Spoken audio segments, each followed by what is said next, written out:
Firman-Mu Tuhan, berita bagi kakiku, sabda yang hidup, terang bagi jalanku. Bapak, Ibu, saudara-saudara yang terkasih dalam Kristus, kita mendengar cerita tentang orang Samaria yang baik hati. Berapa kali kita sudah mendengar cerita ini, mungkin beratus-ratus ribu-ribu kali. Tapi pernahkah kita memikirkan bahwa Tuhan Yesus di mana dia bercerita tentang sebuah perumpamaan, dia bercerita tentang dirinya sendiri. Walaupun mungkin tidak kita lihat itu, dia tidak bilang langsung. Mungkin seperti cerita perumpamaan anak yang hilang, bahwa dia adalah figur dari Bapa yang penuh dengan kemurahan hati. Hari ini kita coba melihat bagaimana mungkin Tuhan Yesus adalah figur dari orang Samaria yang baik hati itu. Cerita-cerita yang hebat itu, permulaannya itu memberikan petunjuk tentang di mana angle, di mana sudut kita melihat cerita ini. Di sini Tuhan Yesus memulai dengan mengatakan bahwa ada seorang yang turun dari Yerusalem ke Yeriko.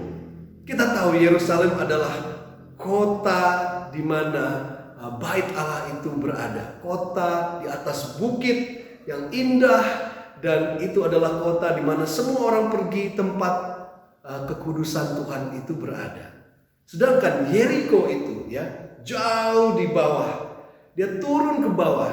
Kalau kita pernah pergi ke Tanah Suci, kita tahu Yeriko itu dekat sekali, sudah mungkin dia di bawah permukaan laut, sangat rendah. Kita tahu Yeriko itu di mana waktu tembok Yeriko diruntuhkan oleh trompet, itu lambang juga bahwa dosa diruntuhkan. Yeriko itu seperti lambang kota dosa, di mana kita juga dengar Bartimeus yang buta, dia berteriak, Yesus sembuhkan aku, itu seperti lambang orang yang dibutakan oleh dosa, dan dia berdiri di gerbang Yeriko, kota Yeriko. Jadi kita dengar bahwa orang ini sedang dalam perjalanan dari tempat yang kudus ke tempat yang penuh dengan dosa. Perjalanan panjang, secara fisik saja kita tahu perjalanan panjang itu penuh dengan bahaya. Ada yang bisa diculik, ada yang bisa dia rampok, dan itu yang terjadi kepada dia yang sedang berjalan ini. Dia dirampok. Bagaimana kalau secara spiritual, kita juga secara spiritual, kalau kita jatuh ke dalam dosa, kita juga dirampok. Apa yang kita punya, segala berkat yang Tuhan sudah berikan, berkat pembaptisan kita, semua berkat-berkat sakramen apapun itu, kita seperti dirampok oleh penyamun-penyamun. Dan bukan saja itu, kita dirampok habis-habisan, tapi juga kita sampai dipukul, tergeletak, dan kita ditinggalkan di sini, dikatakan setengah mati. Ini menarik karena memang kita gereja Katolik itu percaya bahwa dosa itu tidak benar-benar mematikan kita sepenuhnya. Ada beberapa gereja Protestan, Calvin, itu mereka percaya bahwa kena dosa itu kita langsung lumpuh total, kita tidak bisa berbuat apa-apa lagi, bahkan mati secara spiritual. Tapi di sini sebagai gereja Katolik kita percaya bahwa kita tidak mati total secara spiritual, tapi kita tuh setengah mati. Saya rasa saya juga merasa seperti itu. Saat dosa terjadi dalam diri saya tidak benar-benar mati sepenuhnya secara spiritual, tapi saya setengah mati.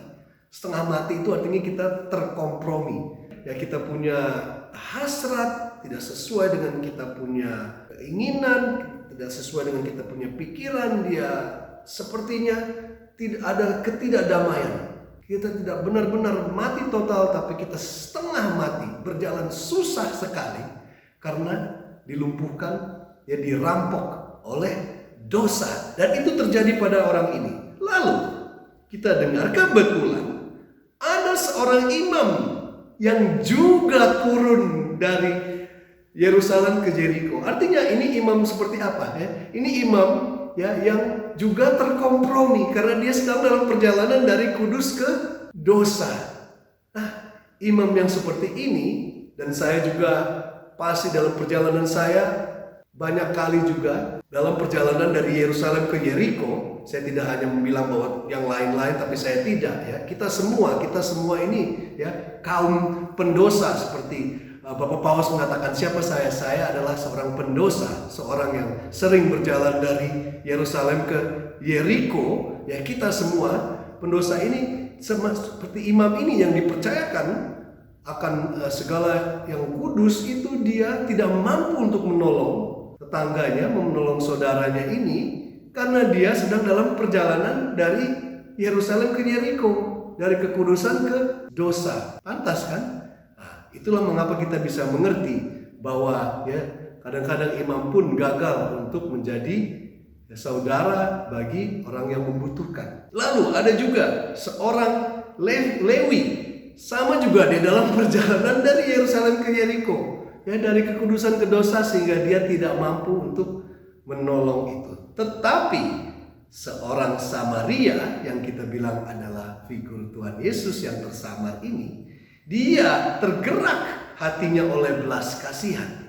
Orang Samaria itu adalah dianggap orang yang tidak sederajat kalau dibandingkan dengan orang orang Yahudi, karena mereka itu sudah kawin campur dengan bangsa Syria ya, dan juga banyak yang tidak memuja Tuhan lagi di Yerusalem, tapi ikut-ikut dengan agama-agama kepercayaan orang Assyria. Jadi mereka dianggap kamu ya orang tidak pantas ya, orang yang najis lah, seperti begitu, tidak dianggap. Tetapi dia orang Samaria ini, dan Yesus juga kadang-kadang dianggap seperti begitu karena dia bilang mana ada bisa yang sesuatu yang baik datang dari Nazaret, ya kan? Yesus juga dianggap seperti itu figur Yesus juga.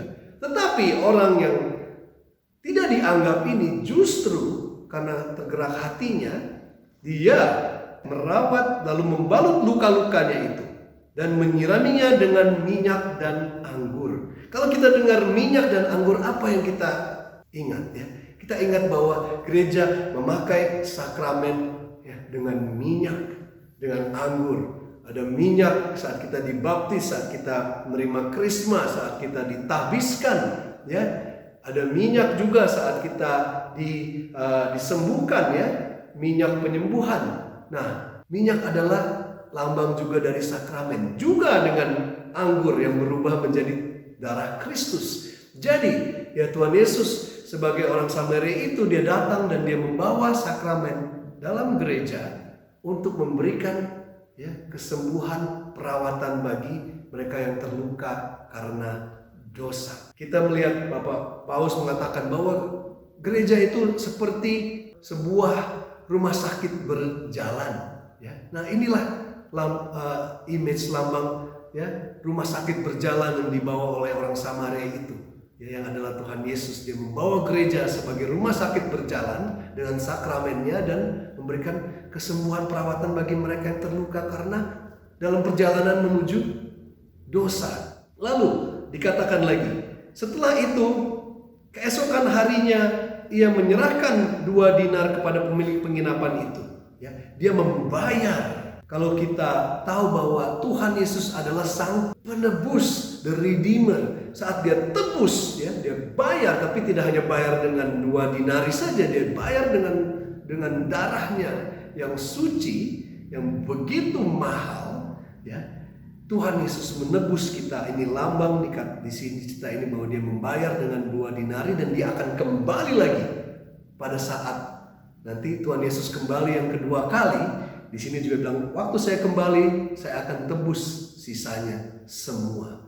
Ya, luar biasa Tuhan Yesus membuat cerita begitu yang menariknya tentang dirinya sendiri, dan dikatakan di sini, pergilah dan perbuatlah demikian untuk kita semua. Ya, kita semua juga, walaupun mungkin kita merasa saya bukan orang yang suci-suci, saya orang luar, mungkin orang tidak anggap saya bukan orang yang aktif di gereja suci dan lain, bukan itu. Tapi Tuhan Yesus mengatakan orang Samaria, orang yang tidak dianggap di luar itu bisa juga kalau hatinya tergerak, Kita bisa karena kita semua diciptakan di dalam gambaran Tuhan, ya. Tuhan yang digambarkan oleh orang Samaria yang baik hati ini, kita juga digambarkan. Inilah ya gambaran kita sesungguhnya.